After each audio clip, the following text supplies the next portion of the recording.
영적인 전쟁에서 승리하는 비결.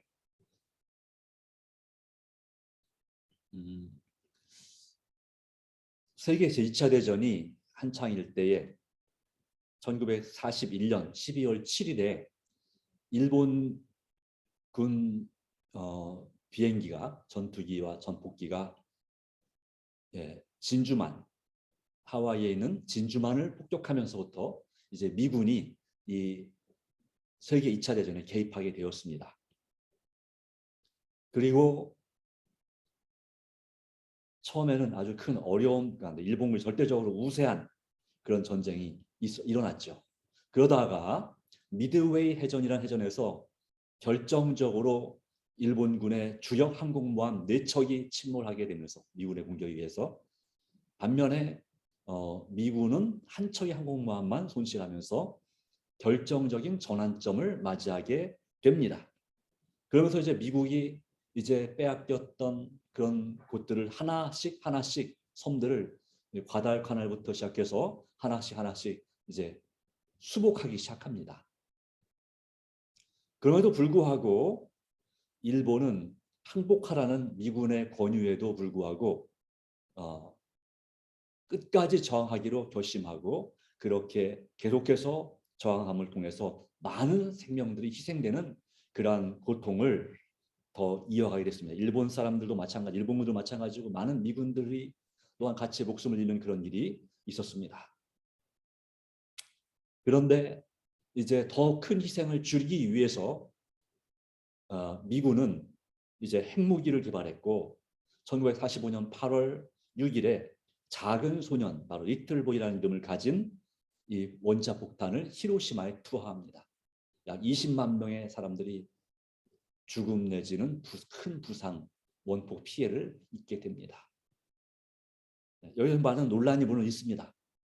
그런 다음에 이제 8월 9일에는 이 나가사키에 똑같은 그런 성능을 가진 폭탄을, 원자 폭탄을 투하합니다. 그 다음에 위협하는 건, 이제 그래도 항복하지 않으면 이번엔 도쿄와 오사카에 투하하겠다. 오사카는 오래된 일본의 전통적인 그런 그 수도였던 도시고, 도쿄는 당시에 지금도 마찬가지지만 일본의 수도입니다. 그래서 이러한 이 원자폭탄의 무시무시한 그러한 참사를 경험한 다음에 일본은 8월 15일, 1945년 8월 15일에 무조건 항복을 하게 됐습니다. 그리고 나서 이제 9월 2일에 요코하마항에 정박한 미국 그 함선, 바로 미주리 함에서 이제 일본 외무대신이 항복 문서에 서명을 함으로써 마침내 세계 2차 대전이 끝나게 됩니다. 물론 그 전에 이탈리아가 먼저 망했고 그 다음에 독일이 항복을 했습니다. 그리고 마지막까지 버티던 일본이 항복하면서 2차 대전이 끝나게 됩니다. 이 그림은, 사진은 그 미주리 함상에서 일본의 외무대신이 항복문서에 서명하는 장면이고요. 그것을 맨 왼쪽에 있는 주머니에 손 넣고 있는 그 장군이 누구냐면 그 유명한 메가더 장군, 우리나라의 결정적인 6.25 때 승리를 거뒀던 메가더 장군이 그 주머니에 손을 넣고 있는 장면을 볼 수가 있습니다. 이 외무대신은 정장에다가 넥타이까지 메고 그렇게 서명하고 있고, 이 미군 장군은, 이건 정복이 아닙니다. 그냥 평상시 입는 전투복에다가 이제 넥타이도 매지 않고 또 주머니에 손까지 넣고, 그래서 이 승자의 여유 그리고 패자의 그 굴욕을 보여주고 있는 장면이기도 합니다. 마찬가지로 이 죄와의 전쟁도 이 죄의 그리고 사단의 항복으로 끝이 나게 될 것을 성경은 예언하고 있습니다. 우리 자신의 삶에서도 그렇고 더 나아가서 온 인류에게 있어서 주어진 그러한 하나님의 구원의 역사에서도 마찬가지입니다. 선구하게 대쟁투의 역사에서도 있어서도 하나님께서 이 영적인 전쟁, 육적인 전쟁뿐만 아니라 영적인 전쟁에서도 확실히 승리하실 것을 성경은 분명히 예언하고 있습니다. 그 가운데서 하나님께 굴복하는 것은 우리의 진실한 믿음의 삶에 있어서 또 승리의 비결이 있어서 아주 중요한 가장 중요한 열쇠가 되겠습니다. 자, 하나님은 우리와 어떤 관계를 맺기를 원하실까요? 네, 로마서 6장 16절 말씀 보시면 너희 자신을 종으로 내주어 누구에게 순종하든지 그 순종함을 받는 자의 종이 되는 줄을 너희가 알지 못하느냐 그랬습니다. 혹은 죄의 종으로 사망에 이르고 혹은 순종의 종으로 의에 이르느니라 라고 했습니다. 그렇습니다. 하나님께서는 우리 자신에게 어떤 관계를 요구하십니까? 순종하는 관계를 요구하십니다. 매 순간 하나님께 굴복함으로 우리는 그분의 뜻과 조화를 이루며 살 수 있기를, 하나님과 조화된 삶을 살기를 주님은 우리에게 원하시는 것입니다. 그 일을 위해서 예수님께서 우리에게 순종의 모본을 보여주셨습니다. 그렇죠? 네. 마태복음 26장 39절 말씀 가운데 겟세마네 동산에서 예수께서는 얼굴을 땅에 대시고 엎드려 기도하여 이르시되 아버지여 만일 할만하시거든 이 잔을 내게서 지나가게 하옵소서. 그러나 나의 원대로 마시옵고 아버지의 원대로 되기를 원하나이다 라고 했습니다. 네. 아버지의 원대로 되기를 원하나이다. 또는 나의 원대로 마시옵고 아버지 원대로 하옵소서.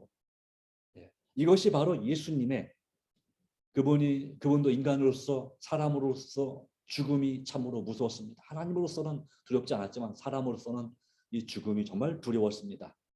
그리하여 이 잔을 받지 않고 다른 길을 열어주시기를 간구했지만 그러나 자기의 뜻을 포기하고 오직 아버지의 뜻에 결과적으로 순종하는 것이 이 온 인류가 살 길임을 바라보시고 그분은 바로 그 선택을 하신 것입니다. 이로 인해 모든 인류에게 구원이 임할 수 있는 길이 열리게 된 것입니다.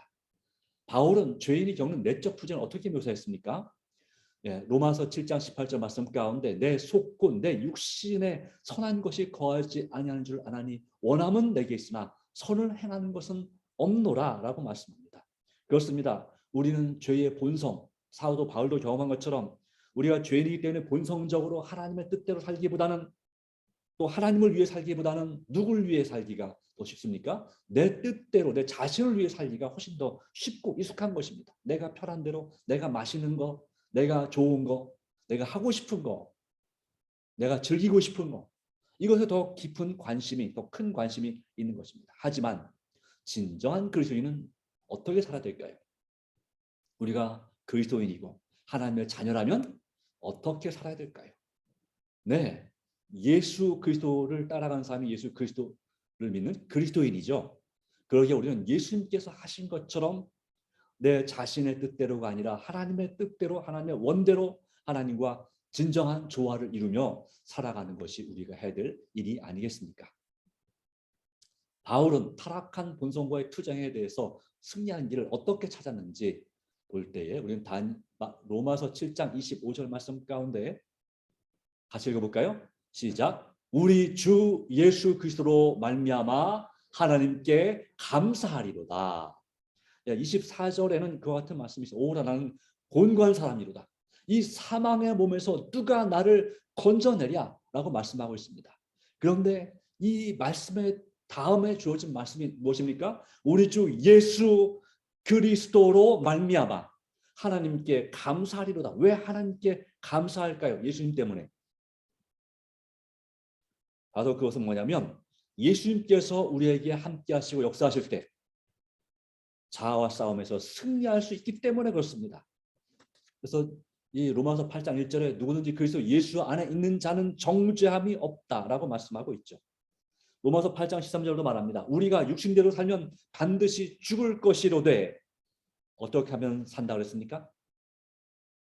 영으로서 몸의 행실을 죽이면 살리니 8장 14절 무릇 하나님의 영의 인도를 따라 행하는 자가 하나님의 아들 하나님의 자녀라 라고 말씀합니다.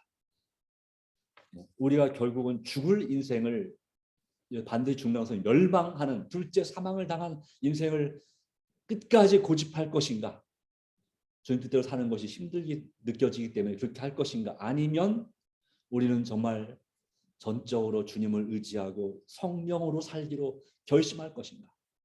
내가 하고 싶은 대로가 아니라 주님께서 원하시는 대로 살기로 선택하는 것이 우리에게 참으로 중요한 것입니다.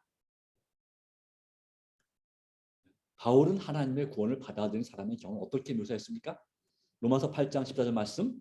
그러므로 이제 그리스도 예수 안에 있는 자에게는 뭐가 없다고요? 결코 정죄함이 없다. 8장 1절 4절입니다. 네, 좀 전에 읽은 말씀이고요. 육신을 따르지 않고 그의 영을 따라 행하는 우리에게 율법의 요구가 이루어지게 함이라. 예수님 안에 있으면 우리는 결코 죄인 취급당하지 않습니다. 정죄함이 없다. 심판받지 않습니다. 우리 죄가 얼마든지 주님 앞에서 용서받을 수 있기 때문에 그렇다는 얘기입니다. 그리고 성령을 따라 행할 때 우리는 하나님 말씀대로 정말로 순종하는 것이 가능하게 된다는 사실을 우리에게 보여주고 있습니다. 바울은 하나님께 순종하는 것이 그리스도인들에게 성공적인 삶의 열쇠라는 것을 깨달았습니다. 갈라디아서 5장 17절과 18절에도 이렇게 기록합니다. 육체의 소욕은 성령을 거스리고 성령은 육체를 거스리다니 이 둘이 서로 대적함으로 너희가 원하는 것을 하지 못하게 하려 함이니라.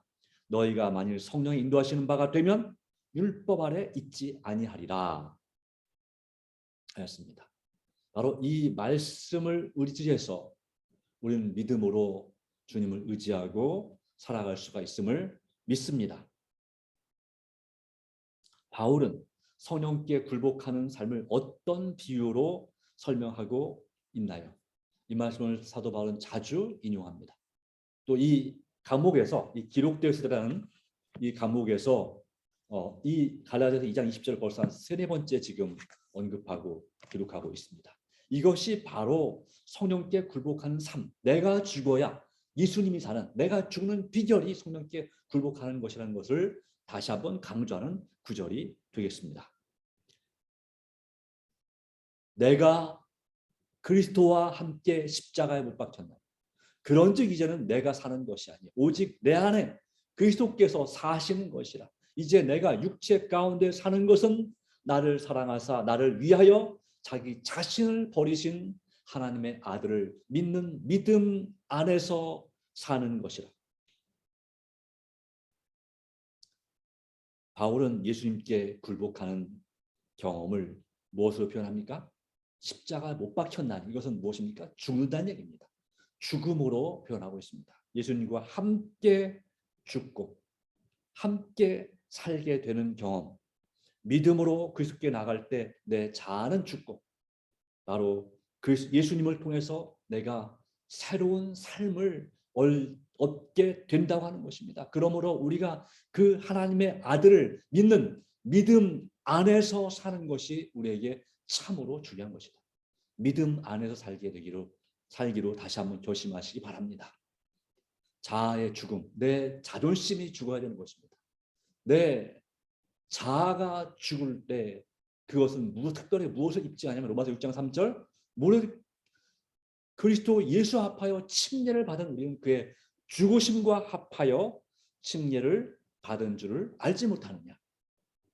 침례는 예수님과 함께 주는 것이죠. 그리고 함께 장사되는 것입니다. 그리고 함께 부활하는 것이죠. 살아나는 것이죠. 이는 아버지의 영광으로 말미암아 그리스도를 죽은 자 가운데서 살리심과 같이 우리로 또한 새 생명 가운데서 행하게 하려 하심이라 말씀하고 있는 것이죠. 우리를 새 생명 가운데 살게 하시는 바로 그것. 우리가 우리의 마음을 주님께 드릴 때 굴복할 때에 이 일이 일어납니다. 여러분의 마음을 오늘 주님께 드리시기 바랍니다. 그럴 때 내 자아는 죽고 그분께서 우리 마음을 통치하시게 되는 것입니다. 예수님께서 우리 마음을 통치하시게 될 때 우리가 승리할 수 있는 것입니다. 내 스스로의 힘으로는 불가능함을 우리는 분명히 깨달을 수 있습니다. 자, 같이 읽겠습니다. 고린도전서 15장 31절 시작. 형제들아 내가 그리스도 예수 우리 주 안에서 가진 바 너희에게 대한 나의 자랑을 두고 단언하노니 나는 날마다 죽노라. 누가 한 말입니까? 사도 바울이 한 말입니다. 우리는 얼마나 자주 내 자아를 죽이고 하나님의 임재에 굴복해야 합니까? 답은 날마다입니다. 어떻게 내 자신을 죽일 수 있습니까? 내 자아를 죽일 수 있습니까? 네, 성령의 역사를 통해서 예수님을 믿는 믿음 안에서 지속적인 관계, 한 번의 경험이 아닙니다. 한 번이 아니라 날마다입니다. 그 한 예가 바로 이것입니다. 곡식이나 이삭이 자라는 것입니다. 식물이 자라는 것입니다. 자, 이 곡식을 심을 때 그것은 하루만 자라고 말까요? 아닙니다. 땅이 마가복음 4장 28절 말씀, 땅이 스스로 열매를 맺되 처음에는 싹이요, 다음은 이삭이요, 그 다음에 이삭의 충실한 곡식이라. 다시 말하면 이 곡식이 되기까지 이 열매는, 이 씨앗은 싹이 난 다음에 계속해서 충실히 자라가는 것입니다. 날마다, 매 순간마다, 매 시간마다 자라가는 것입니다. 그것처럼 그리스도의 삶도 마찬가지입니다. 이 식물이 자라듯이, 곡식이 자라듯이, 예, 그게 참 얼마나 이쁘고 참 그렇습니다. 내가 키운 그 곡식이 싹이 나서 자라갈 때 그것이 얼마나 정말 행복합니까? 근데 이 댕이를 입어서 애가 조금 이렇게 좀 잎사귀가 마르고 얼고 하면 또 그 마음이 상당히 아프죠. 네, 바로 그와 같습니다. 그리스도 안에서 성장하는 것은 평생의 과업입니다. 하나님의 자비로 우리를 용납하시고 그분의 의를 선물로 주십니다. 끊임없이 우리에게 이 식물이 햇빛과 물과 양분을 흡수하는 것처럼 마찬가지로 주님께 우리에게 필요한 모든 것들을, 필요한 능력들을 주시는 것입니다. 그분께 계속해서 날마다 순종함으로 그분과의 관계가 깊어지고 그분 안에서 우리는 더욱더 하나님처럼 닮게, 하나님처럼 되게 되는 삶, 이것이 바로 승리하는, 영적 전쟁에서 승리하는 비결인 것입니다. 물론 우리가 실패할 수 있습니까? 네, 맞습니다. 곡식이 병들 때가 있는 것처럼 우리도 실패할 때가 있습니다. 실패하고 곁길로 나갈 때 하나님은 어떻게 반응하십니까? 요한일서 2장 1절입니다. 나의 자녀들아, 내가 이것을 너희에게 쓰면 너희로 죄를 범하지 않게 하렵니다. 만일 누가 죄를 범하여도 아버지 앞에서 우리에게 대언자가 있으니 곧 의로우신 예수 그리스도시라. 아멘. 하나님은 자비로운 분이십니다. 우리의 죄를 진정으로 회개할 때 우리의 옹호자시고 중보자이시고 또 우리를 돕는 분이신 예수님께서 하나님 보좌 앞에서 우리를 대변하십니다. 그분의 보혈의 공로로 우리로 하여금 우리가 죄를 미워하게 만들고 죄를 슬퍼하게 만듭니다. 계속해서 우리가 주님께 순종하도록 격려하시고 능력을 주십니다. 함께하시고 인도하십니다. 우리가 진심으로 회개할 때 하나님은 예수님의 보혈의 공로로 기꺼이 우리를 용서해 주시고자 하십니다. 마치 자녀를 부모들이 돌보고 살피는 것처럼 우리가 때때로 넘어질지라도, 은혜에서 자라 넘어질지라도 인내와 사랑으로 지켜보시고 돌보시고 손을 잡아 일으켜 세워주시는 것입니다. 안아주시고 치료해주시고 또 위로해주시고 다시 일어날 힘, 그리고 걸어갈 힘을, 또 뛰어갈 힘을 주시는 분이 바로 누구십니까? 우리 주님이시지 않습니까? 정말 자비로운 주님을 의지하여서 우리는 주님의 자녀로서, 주님의 사람으로서 정말 다시 한번 그렇게 살기로 결심하시기 바랍니다. 곁길로 갈 때에 하나님의 말씀은 이사야 30장 21절에도 역시 주어지죠. 이 길이 정로니 너희가 이리도 행하라 하는 말씀이 있죠. 우리가 실수할 때 하나님은 우리를 버리지 않으십니다. 내가 죄를 지었다고 해서 나를 버리지 않으십니다. 내가 살아있는 한, 그분과 함께 있는 한 하나님께서는 우리가 그분 안에서 자랄 수 있도록 우리를 돌보시는 분이심을 믿음으로 의지하는 성도가 되기를 간절히 바랍니다. 나에게 끊임없이 함께 하시고 능력 주시는 분, 바로 그분을 의지하시기 바랍니다. 의로우신 대원자신 그리스도, 하나님께서 전적으로 헌신하며 사는 자들에게 무엇을 약속하십니까? 빌립보서 2장 13절, 너희 안에서 행하시는 이는 하나님이시니 자기의 기쁘신 뜻을 위하여 너희에게 소원을 두고 행하게 하시나니. 그랬습니다.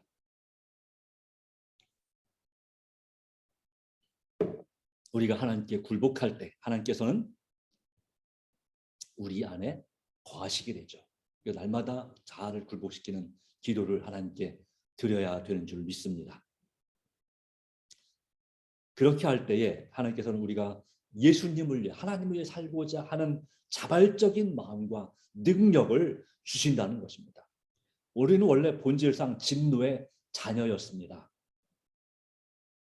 하나님의 그 사역은, 계획은 바로 우리의 그 잃어버린 본성을 바꾸고 회복하는 것입니다. 아담과 하와가 잃어버렸던 그 하나님의 그 형상, 그 속성을 온전히 회복하는 것이 하나님의 계획입니다.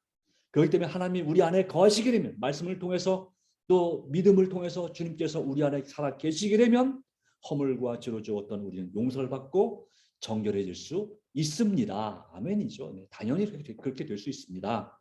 하나님은 그분의 자녀들 안에 어떻게 거하십니까? 요한복음 14장 17절입니다. 그는 진리의 영이라 세상은 능히 그를 받지 못하나니 이는 그를 보지도 못하고 알지도 못합니다. 그러나 너희는 그를 아나니 그는 너희 속에 거하시며 또한 너희와 함께 거하시며 또 너희 속에 계시겠습니다. 네, 그렇습니다. 네, 하나님께서는 우리에게 성령을 선물로 주십니다. 성령 충만을 구할 때. 그래서 성령을 통해서 하나님께서 우리 안에 계시면서 우리가 하나님 앞에 순종하는 생애를 살 수 있는 능력을 주신다 이 말입니다. 믿으십니까? 일이 가능할까요? 우리 삶에서 믿음으로 하나님께 순종할 수 있을까요? 네, 가능합니다. 어떻게 성령의 선물을 받을 수 있습니까? 네, 누가복음 11장 13절 말씀했습니다. 같이 읽겠습니다. 시작. 너희가 악할지라도 좋은 것을 자식에게 줄 줄 알고 하물며 너희 하늘 아버지께서 구하는 자에게 성령을 주시지 않겠느냐. 네, 성령의 아주 좋은 기도 말씀 아시죠? 구하라 그러면 너에게 주실 것이요. 그다음에 뭐라고 했습니까? 찾으라. 그러면 찾을 것이요. 문을 두드리라. 그러면 너희에 열릴 것이니. 네, 마태복음 7장 7절 이하의 말씀입니다. 영적인 필요를 우리가 간절히 느껴야 합니다. 내 자신이 어떤 상태인지를 분명히 알아야 합니다. 그래서 나를 정말 도우실 분이 하나님밖에 없음을, 내가 이 죄된 습관과 삶으로부터 승리하는 삶을 살 간절한 필요성을 느껴야 합니다.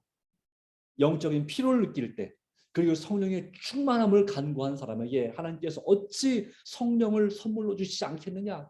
얼마든지 성령으로 역사하시고자 하신다는 것입니다. 하나님은 우리가 영적으로 성공한 삶을 살도록 우리를 돕고자 인도하기를 원하시며 또한 함께하기를 원하신다고 합니다. 믿으십니까? 네, 그렇습니다. 당연히 그렇습니다. 우리 속에 착한 일을 하기를 원하십니다. 하나님께서는 우리의 영적인 행복을 어떻게 이끌고 계신가요? 빌립보서 1장 6절 너희 안에서 착한 일을 시작하신 이가 그리스도 예수 날까지 이루실 줄을 우리가 확신합니다. 우리 안에 어떤 착한 일을 시작하셨습니까? 네, 하나님을 믿을 수 있는 마음을 주셨습니다. 하나님을 사랑하는 마음을 주셨습니다. 그리고 우리의 이웃을 사랑하는 마음을 주셨습니다. 그래서 하나님을 사랑하고 이웃을 사랑하는 가운데서 우리가 정말 하나님께서 원하시는 그 뜻, 하나님을 기쁘시게 하는 삶을 살 수 있도록 우리에게 믿음을 주셨습니다. 우리 속에 착한 일을 시작하신 이가 그 믿음으로 인하여서 예수 그리스도 예수의 날, 즉 재림하신 날까지 뭐 하신다고 했습니까? 이루실 줄 우리가 확신하노라. 확실히 하나님께서 이루어 주시겠다고 약속하고 계십니다. 그러므로 우리는 어떻게 하면 되겠습니까? 날마다 주님께 맡겨야 합니다. 순종하기로 맡겨야 합니다. 하나님께서는 순종한 자에게 어떤 놀라운 약속을 주셨습니까? 요한계시록 22장 4절 그의 얼굴을 볼 터이요 그의 이름도 그들의 이마에 있으리라. 아멘. 자, 얼굴을 볼 터이요. 하나님의 얼굴을 지금은 거울로 보는 것처럼 희미하고 수건을 쓴 것처럼 희미하게 보이지만 그때는 얼굴과 얼굴을 대하여 볼 것이요. 우리의 마음속에서 어떤 죄도 존재하지 않고 완전히 용서받고 그리고 주님 재림하심을 통해서 우리가 후련히 변화가 될 때 우리는 그때 예수님을 보고도 죽지 않는 그런 영광스러운 존재가 될 것입니다. 얼굴과 얼굴을 대면하여 볼 것입니다. 비대면 예배가 아니라 대면 예배를 하게 될 것입니다. 이 대면 예배가 얼마나 좋은 것인지 우리는 더 다시 한번 깊이 느껴야 되는 것처럼 말입니다.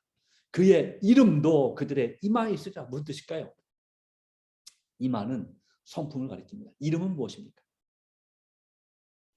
이름은 하나님의 영광입니다. 하나님의 영광. 다시 말하면 우리가 우리 삶에서 죄의 영향에서 완전히 회복되어서 정말 승리하는 삶을 통해서 하나님께 영광을 돌리는 삶, 하나님을 사랑하고 이웃을 정말로 사랑하는 그 영광이 우리 삶 가운데서 완전히 뭐가 되는 것입니까? 품성이 되어버리는 진정한 변화, 참된 변화가 일어나게 되는 이것이 바로 하나님의 약속, 이렇게 되도록 만들어 주시겠다고 하는 것입니다. 성령 하나님은 우리가 가야 할 길을 인도해 주시는 것입니다. 이끌어 주시는 것입니다. 지도해 주시는 것입니다. 주님께 인도하시는 바른 길로 나가시기 바랍니다. 그러므로 어떤 삶을 받도록 하나님께서 격려하십니까? 그분의 능력을 힘입어 로마서 12장 2절 같이 읽겠습니다. 시작. 너희는 이 세대를 본받지 말고 오직 마음을 새롭게 함으로 변화를 받아. 우리의 정말 중요한 건 무엇입니까? 변화입니다. 변화. 어떤 쪽으로 변해요? 나쁜 쪽으로요? 좋은 쪽으로요? 좋은 쪽으로 하나님께서 원하시는 방향으로 변화가 되는 것. 이것이 바로 누가 하시는 일입니까? 내가 하는 일이 아니라 하나님께서 하시는 일입니다. 우리가 주님과 날마다 기도와 말씀으로 친밀한 교제를 가운데서 성령의 충만함을 구하고 예수님 안에 믿는 믿음 안에 살기로 결심할 때 주님께서는 우리 마음에 참된 평안함을 주시고 우리 마음을 새롭게 만들어주시는 진정한 변화를 이루실 수 있음을 믿으십니까? 믿으셔야 합니다. 우리가 날마다 죄를 짓고 실패하는 경험이 있지만 그래도 포기하지 말고 믿으셔야 합니다. 오직 주님만이, 그렇기 때문에 주님만이 나를 이기게 하실 수, 승리하게 하실 수 있다는 사실을 우리는 분명히 기억해야 됩니다. 그것이 바로 내 자신을 알 때, 그리고 적을 알 때에 내가 승리하는 비결인 거죠. 그래서 우리는 우리 자신의 약함을 알므로 하나님께 굴복해야 됩니다. 언제요? 날마다. 우리는 그분 안에서 영원토록 거하게 될 것입니다. 네, 미국의 남북전쟁이 1861년부터 시작해서 1865년까지 4년 동안 지속됐던 전쟁, 만 4년.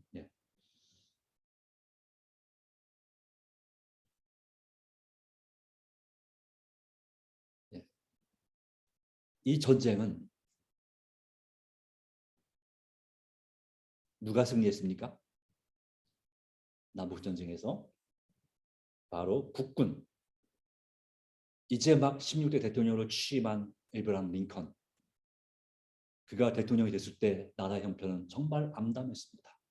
그 전임 정부에서 있었던 문제부터 시작해서 이제 이 노예를, 이 남쪽의 남부 지역은 주로 농업 지역이었습니다. 그렇기 때문에 이 흑인 노예들의 그 노동력이 절대적으로 필요했습니다. 그런데 이 아브라함 링컨이 노예를 해방시키겠다고 한 거죠. 그러니까 이 남부 지역에 있는 이 주들은 견딜 수가 없는 것입니다. 그래서 이 에이브러함 링컨이 취임하기 전에 이미 전쟁을 벌일 각오를 하고 모든 중요한 재정들을 다 남쪽으로 빼돌렸습니다.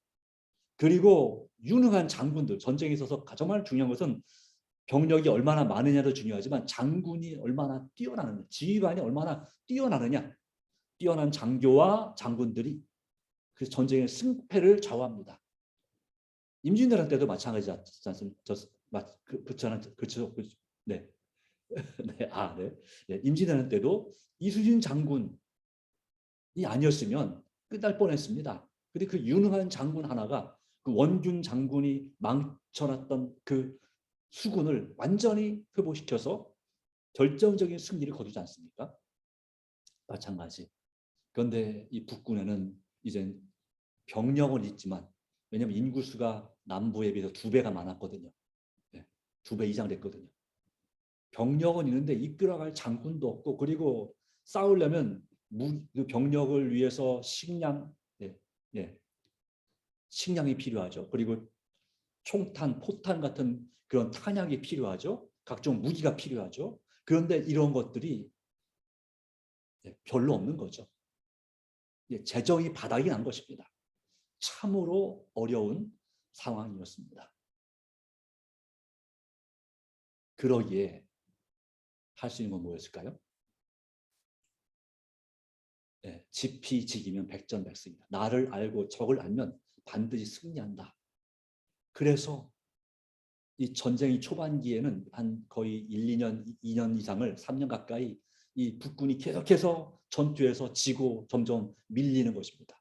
이제 그 미국의 수도 가까이까지 적이 접근할 만큼 그렇게 아주 위태한 지경에 이르게 되었습니다. 그런 가운데서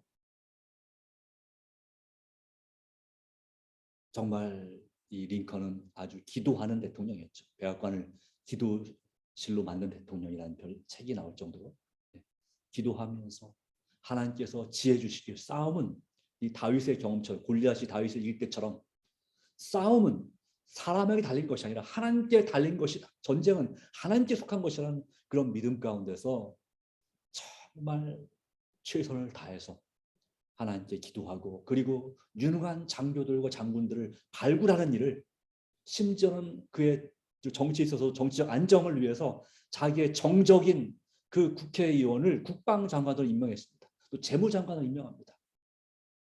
그래서 민심을 사고, 그리고 정치가들의 마음을 사로잡고, 그리고 한 마음을 연합해서 이제 전쟁을 하고자 하는 것이죠. 마침내 그 유명한 게티스버그 전투에서 하나님의 놀라운 섭리와 기적적인 그 은혜로 승리를 거두게 되고, 결정적인 승리를 거두게 됩니다. 이제는 미국의 북군이 승기를 잡게 됐습니다.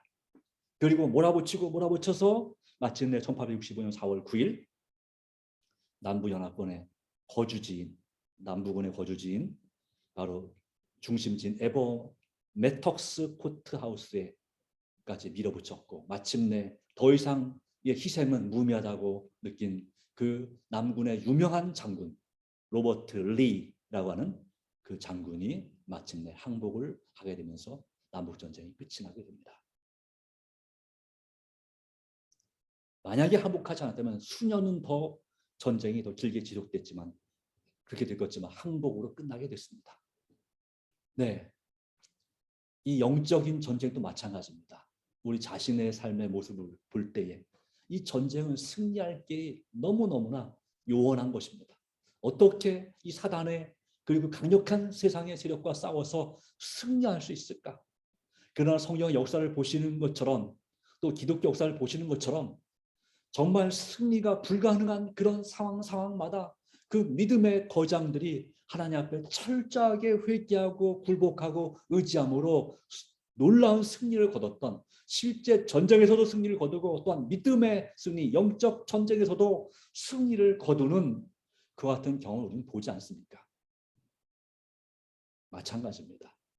이 죄와의 싸움에서 승리는 보장된 것입니다. 비결은 무엇입니까? 하나님께 온전히 굴복하시기 바랍니다. 날마다 여러분의 자아를 주님께 굴복시키는 기도와 말씀의 시간을 가지시기 바랍니다. 하나님의 뜻을 거역하는 것을 멈추기로 결심하시기 바랍니다. 내 자신의 연약함을 더 깊이 깨닫고 하나님을 의지하시기 바랍니다. 그분에게 먼저 내가 손들고 항복하시기 바랍니다. 굴복하시기 바랍니다. 그리고 성령의 충만함을 구하시고 주님 믿는 믿음 안에서 정말 살기로 다시 한번 결심하시기 바랍니다. 우리는 영적 전쟁에서 충분히 승리할 수 있다고 성경은 분명히 우리에게 약속하고 있습니다.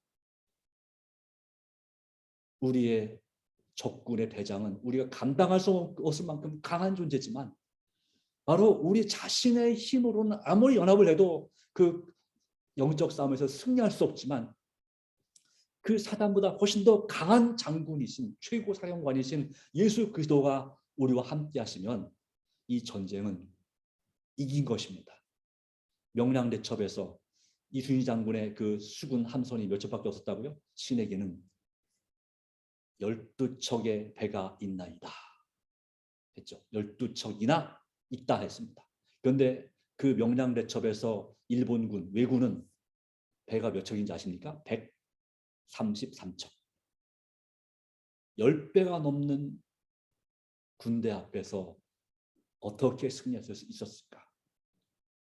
사실 여러 가지 변수가 있지만 이 최고의 장군, 명장인 이순신 장군이 그 전략과 그 요인술과 그 모든 그가 싸우기에 가장 유리한 지형을 선택하는 그 모든 것까지 있어서 이순신 장군이 아니었으면 명량대첩은 승리할 수 없습니다. 명량대첩에서 많이 패배했다면 임진왜란은 일본군의 그 왜군의 승리로 끝날 수밖에 없었을지 모릅니다. 물론 하나님의 뜻이 하늘 뜻이 있기 때문에 역사대로 진행될 수 있었겠지만, 네, 그 다시 말하면 하나님께서는 그 역사 가운데서 이순신 장군 또 미국 남북 전쟁에서는 링컨 대통령과 같은 그와 같은 꼭 필요한 그 인물을 세우실 것이죠. 마찬가지입니다. 이 선과 악의 역사에서 우리에게 바로 예수 그리스도께서 함께 계십니다. 단 한 번도 전투나 전쟁에서 져본 적이 없으신 무패 불패의 명장인 바로 이순신 장군이 아니라 누구요? 예수 그리스도, 예수님처럼 바로 그분을 의지함으로 우리는 진정한 평화를 경험할 수 있습니다. 날마다 믿음으로 하나님의 뜻에 굴복할 때만 죄인에게 구원이 임합니다.